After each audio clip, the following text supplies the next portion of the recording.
رو به راهی بی من یا دروغ میگی هنوز؟ بخور به خودت همه حرفاتو حفظم عکساتونم گذاشتم پلوم نگو تنده اخلاقم نگو علکی شکردی میای سر خاکم فقط خدا کنه نگی چی میشه برگردی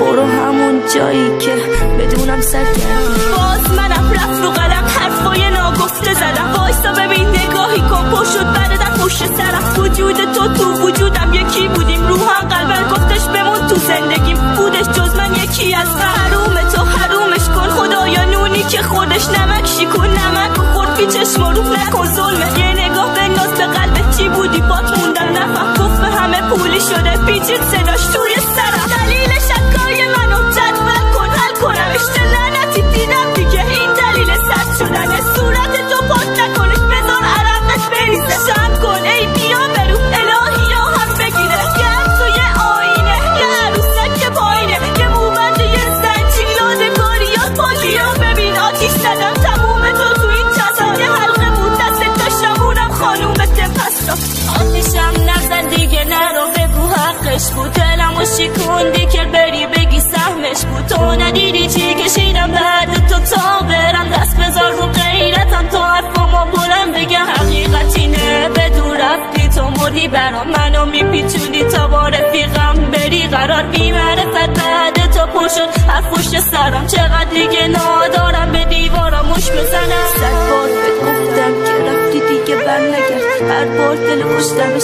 از دست این در نرم بازی چه شد دادی یه قول درست میشه همه چی بعدت وجود داغون شدم همه میگن سر چی همسایه ها ریختن خونه بدن من پر خونه مامان دکتر صدا نکن دختر دکترشونه رفتش گرفت دستش بعدش ریه هم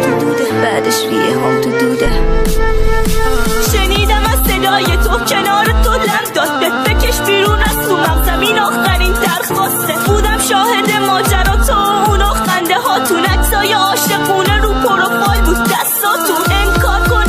کن بازم بگو بهم شکاکی بی ناموس من شکاکم اسکرین این حرفات جلو همه جوری بودی باور میکردن عاشقی منو شکوندی که بری کنار تو من باشه کی مغزم دیگه رد داد جلوم بهش دست داد بهش گفتم 100 بار آدم باشو هر بار بدتر از قبل سنگسار حقمونه و رفت و بدترم کرد چیه پاچه بگی ساکت این زبون بیا فوش بکش دست پیشو باز بگی برو بگو من شکستم حرمت ها رو مظلوم شد تو چه بلد بودی بگو قلبم پیشش مصدوم شد